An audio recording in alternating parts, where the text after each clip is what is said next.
Assalamualaikum dan salam Sarawakku sayang. Bersama saya Hafizah Munirah Mahrab. Fokus berita malam mengenai lawatan rasmi Timbalan Premier Sarawak merangkap Ahli Dewan Undangan Negeri Adun Bukit Saban Datuk Ahmad Grace Ugah Ambas ke Sepauh pada Jumaat. Dalam sesi terkelimat projek, Jurucerah Jabatan Kerja Raya JKR bahagian Betong, Oliver Ngabung, memaklumkan kepada Datuk Ahmad Grace bahawa sebanyak 151 projek transformasi luar bandar RTP telah dilaksanakan di kawasan Dewan Undangan Negeri Dun Bukit Saban dari tahun 2015 hingga 2022 yang menelan kos sebanyak 36.73 juta ringgit. Daripada jumlah tersebut, 138 projek telah siap sepenuhnya iaitu 91.39%, manakala 13 projek masih dalam pelbagai peringkat pelaksanaan iaitu 8.61%. Selain itu, sesi taklimat turut menyentuh mengenai projek cadangan membina dan menyiapkan jalan perhubungan Ulu Paku Ulu Kota dan menaik taraf Jalan Ulu Paku bahagian Betong. Projek ini masih lagi di peringkat memperhalusi reka bentuk di mana apabila ia siap kelak akan menghubungkan kawasan Ulu Paku di dalam daerah Betong dengan kawasan Ulu Kota di dalam daerah Pakan dan bakal menjadi jalan alternatif dari Betong menuju ke arah Sarike atau Sibu. Turut disentuh perbincangan berkaitan dua projek rakyat yang telah dirancang dan akan dilaksanakan iaitu cadangan menaik taraf Jalan Mara, Selangking, Nanga Sela, Tanjung Pauh dan cadangan menaik taraf Jalan Penyuluk, Nanga Penebak, Ulu Penebak, Ulu Layar, Betong. Sejurus selepas taklimat, Datuk Ahmad Grace dan Ahli Parlimen Betong, Dr. Richard Rapu berkesempatan meninjau sendiri beberapa perkara berbangkit berkaitan projek-projek kerajaan di sekitar Sepauh. Paparan seterusnya, seramai 31 ahli Majlis Perbandaran Padawan MPP bagi tahun 2023 hingga 2025 selesai mengangkat sumpah pagi ini. Majlis angkat sumpah ahli Majlis MPP yang diketuai oleh Pengerusi Baharu, Kaunselor Tan Kai, disaksikan oleh Timbalan Premier Sarawak, Datuk Seri Profesor Dr. Sim Kuiyan di Dewan MPP pada Sabtu. Dalam ucapannya, Datuk Seri Profesor Dr. Sim berkata majlis tempatan diberi kuasa oleh Ordinan Pihak Berkuasa Tempatan PBT 1966 dengan kuasa yang luas untuk menyediakan perkhidmatan perbandaran. Jelasnya fungsi utama semua majlis tempatan adalah untuk menyediakan perkhidmatan perbandaran untuk meningkatkan kualiti hidup penduduk di kawasannya. And so you are part of Sarawak government, so you representing not just the council, you're representing the local government, you're representing me as a minister in charge, and you're representing Sarawak government. So that's why before you angkat sumpah, you are just tuan or puan. But after you angkat sumpah, you are councillor. You know, because you cannot just use a title anything that you like. Datuk Seri Profesor Dr. Sim turut mengucapkan tahniah dan syabas kepada 19 ahli baru yang mengangkat sumpah dan diikuti 12 ahli lama yang dikekalkan untuk satu penggal lagi. Beliau juga menyeru kepada ahli-ahli MPP untuk menjalankan tugas dengan amanah sekaligus membantu kerajaan dari segi aspek sosial rakyat. Turut hadir ialah Timbalan Menteri Kesihatan Awam, Perumahan dan Kerajaan Tempatan 2, Michael Tiang Mingti, Adun Batu Kitang Insinyur Loh Ke Chiang, Adun Kota Sentosa, Wilfred Yap Yau Sin serta kaki tangan MPP yang lain. Manakala di Miri, penduduk setempat termasuk warga sekolah kebangsaan SK Tudan bakal mendapat manfaat daripada pembinaan projek Jejantas bernilai 7.677 juta ringgit yang sedang dilaksanakan berhadapan sekolah tersebut. Menteri Pengangkutan Sarawak Datuk Seri Lee Kim Shin memberitahu jejantas sepanjang 55.6 meter dengan ketinggian 6.3 meter itu dipohon beliau sejak tahun 2016 dan kini telah direalisasikan. Jelasnya projek ini juga merupakan permintaan daripada warga SK Tudan, ibu bapa dan juga penduduk sekitar. Okey, jadi ini projek ini adalah permintaan sekolah ini gugusan kerana mereka yang tinggal sebelah sana banyak. Jadi dia tak payah datang ke sekolah ni ada pusing balik. Itulah dia orang boleh berhenti sana, naik jejantas, turun ke sekolah ni. Tak payah lipat jalan ini. So it helps. So all those people, a lot of people staying on the other side, Udan. So they can just walk across the overhead bridge, and they can pick up the children from that side. They don't have to come over here. So that's what Guru Besar was saying, that you reduce down the congestion. Beliau berkata demikian ketika ditemui semasa melawat ke tapak pembinaan projek jejantas berkenaan di Miri pada Jumaat. Datuk Seri Lee yang juga ada senadi menambah projek tersebut adalah jejantas mesra orang kurang upaya OKU, di mana laluan khas turut disediakan untuk kemudahan mereka. Difahamkan projek yang dilaksanakan secara tender terbuka ini telah dimulakan pada 4 November 2022 dan dijangka siap pada 3 Mei 2024 menghadapi isu kelewatan disebabkan masalah utiliti kerana tiang-tiang elektrik serta kabel telekom bawah tanah perlu dialihkan terlebih dahulu. Sementara itu, Datuk Seri Lee meluangkan masa menyertai Majlis Berbuka Puasa Anjuran Pertubuhan Belia Kebangsaan Bersatu Sarawak Saberkas, Cawangan Senadin juga pada Jumaat. Program turut disertai Ketua Masyarakat dan Ketua Kaum KMKK, Bahagian Miri, Pejabat Residen Miri, Pejabat Daerah Miri dan Kelab Rando Bahagian Miri itu bertujuan menjalinkan hubungan silaturahim antara KMKK dengan Saberkas Cawangan Senadin serta Kelab Rando Miri.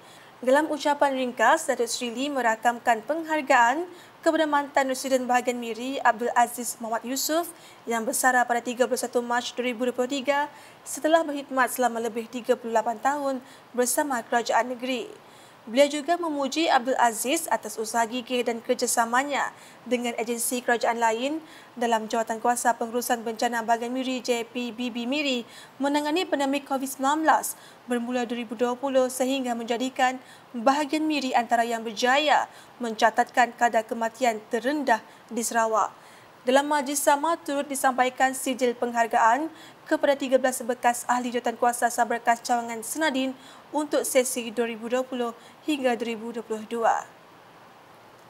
Keperkembangan di Sarike, Unit Komunikasi Awam Sarawak UKAS meneruskan program ziarah UKAS Semarak Ramadan di Sarike yang diadakan di Masjid Nur Permai pada Jumaat.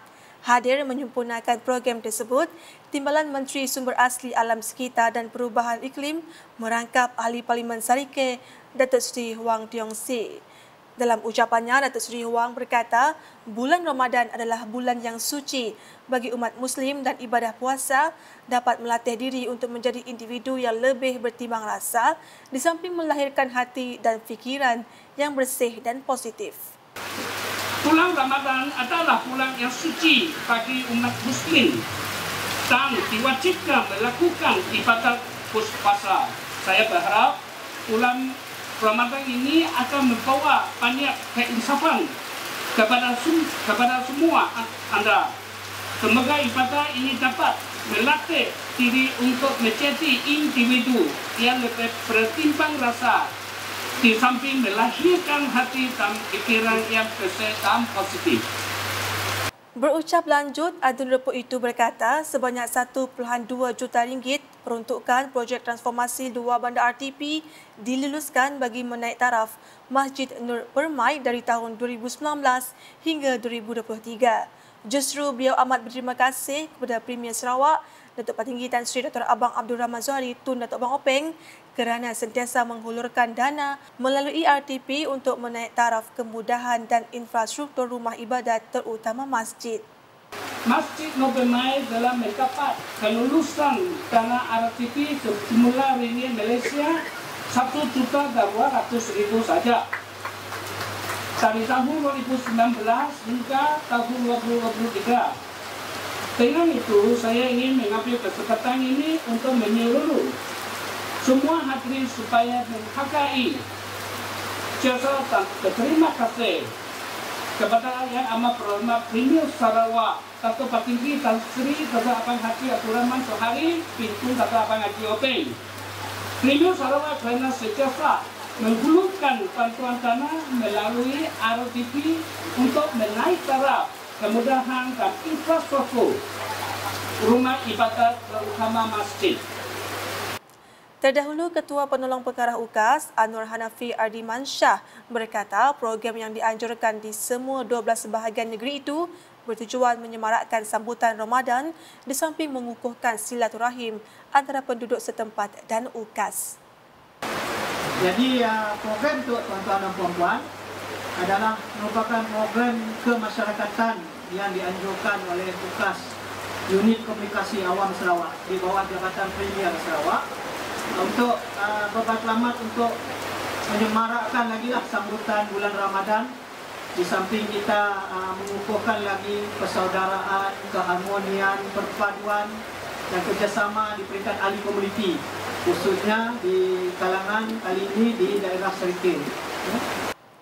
Dalam perkembangan berkaitan program Ziarah UKAS Semarak Ramadan 2023, anjuran UKAS bahagian Serian mendapat sambutan menggalakkan daripada penduduk setempat di Surau Darul Taqwa Kampung Hulu Serian pada Jumaat.